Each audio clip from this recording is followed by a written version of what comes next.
Hey guys, how's it going? Coach Alicia here. Happy Tuesday.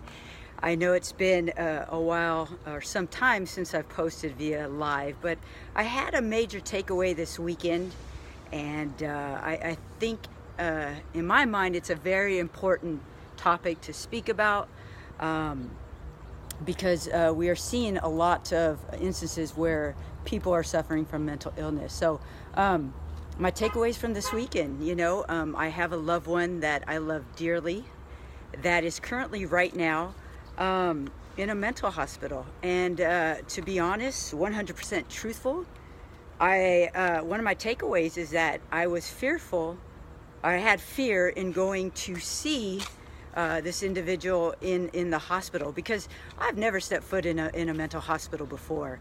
And honestly, the only concept or idea I have of a mental hospital is what I've seen on TV, and unfortunately, it's not a good picture of what a mental hospital can be.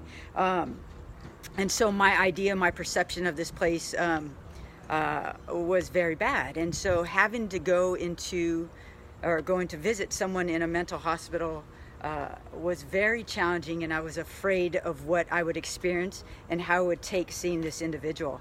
And so for me, again, I want you guys to realize that, one thing in life, we can be fearful of stuff, but I guess, what I learned in this situation is that I had to get the courage, because I know I needed to be there and go visit this individual. And the cool thing is, what allowed me and gave me that courage to go in and see this individual was that I wore my Spartan tee. Sounds nuts, may sound crazy, but my Spartan tee means a lot to me just because I've conquered races, right? So if I can conquer races, I can get over the physical pain, the mental anguish in competing in a race. I can go in to this mental hospital and visit this individual. Now, let me break it down for you. The crazy thing is that when I first went into the place, it's about 8 o'clock at night. It's in the evening. Okay, I walk in. There's no receptionist. And hanging from the ceiling, I guess because it's Halloween, is an exorcist lady. It's like, I'm like, this is not good. This is just nuts. This is bizarre. And I'm already thinking in my mind, man, this place is bad. Okay. There's an exorcist lady swinging on a swing. Okay. And I'm looking around, there's no one around. I can hear people yelling, I can hear people talking. And then I hear this, like from around the corner. I'm like, what is that? And the next thing I know, an individual, a man, comes around in his wheelchair and just starts staring at me. I'm like, gosh, this is just crazy. And it's already has my nerves up, and I'm like, all right, let's go, keep moving forward, be confident, be strong, move forward. And so I finally get to the destination where I need to, the room that I need to visit my loved one. And it was heartbreaking. You never want to see an individual you love or someone that you care for deeply in this type of situation. But we're seeing a lot more of it now, where people are having mental breakdowns, people are suffering, mentally. And, it was truly heartbreaking. I was speaking to my mom, I said I would never wish that. I don't have any enemies, but I would never wish that on my worst enemy. And it's a place where, it's a bad place, and I know people are trying to get help there, and they do what they can to make the person be better. But boy, it was hard to see. It was hard to swallow. And I just, my worst thought was,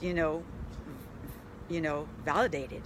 And so my takeaway from this for you guys, and what I came away with, and I learned so much being there. I was there, Friday and Saturday, and I went back, and so the next day I was actually pretty good. But what I learned is that, people, they'll give people medicine to make them better or try to make them better, but at the end of the day, what I found out, and I actually started talking to some of these people. Call me crazy, I don't know, but it's just the compassion I had for a lot of these individuals that I met in the hallway. Because some of these people, they talk to themselves, they're yelling, they're screaming, they're just not all there. And who knows, it may be because of the medication, it could be just because they aren't mentally there. But I would smile at them, I'd talk to them, and half the time they didn't make sense. And But, you know, I spoke to this one lady, Joy, an older lady sitting in her wheelchair, and she was playing with that little exorcist doll. I don't know why they had that there. Oh, figure, nuts. It should not be in a mental hospital. But I was speaking to Joy, and I was smiling to her. And my godfather was there with me as well, and he has a great heart, a heart of gold.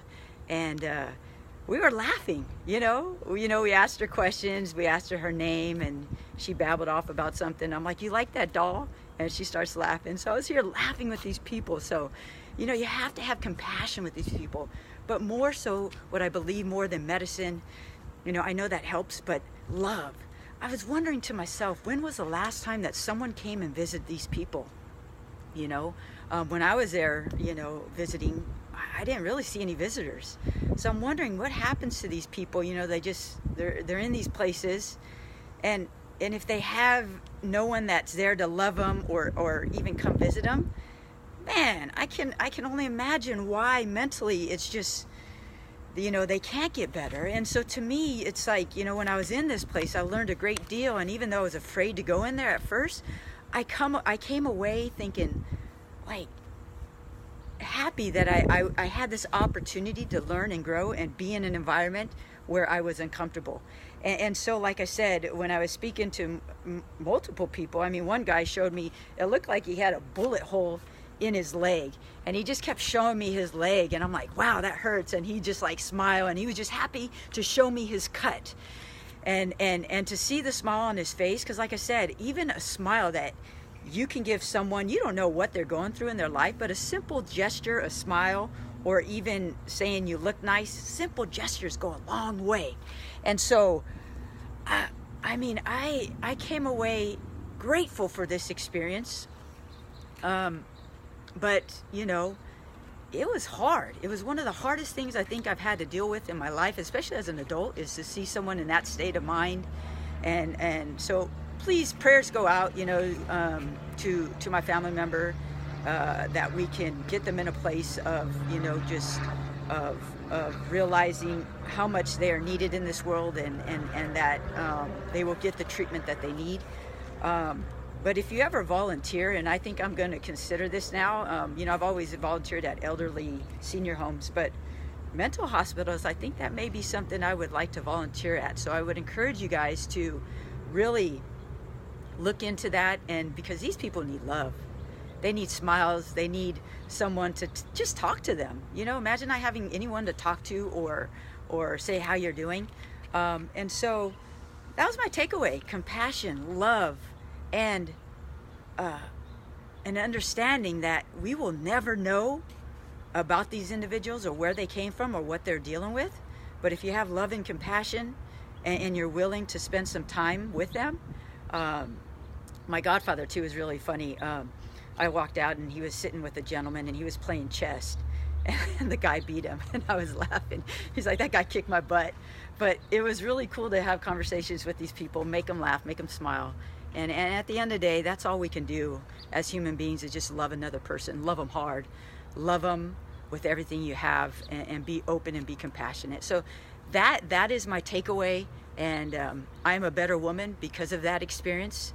And so I encourage you, get involved if you can, you know, with individuals like this. It would be a great eye-opener, a great experience for you. So guys, thank you so much. I know I babbled on a little bit, but this is something that's really impacted my life and has made a difference. And like I said, I am a better woman because of it. So you guys take care. You guys always be your greatness. Always search to better yourself on a daily basis. Always grow, and always think about others. Take care. Bye-bye.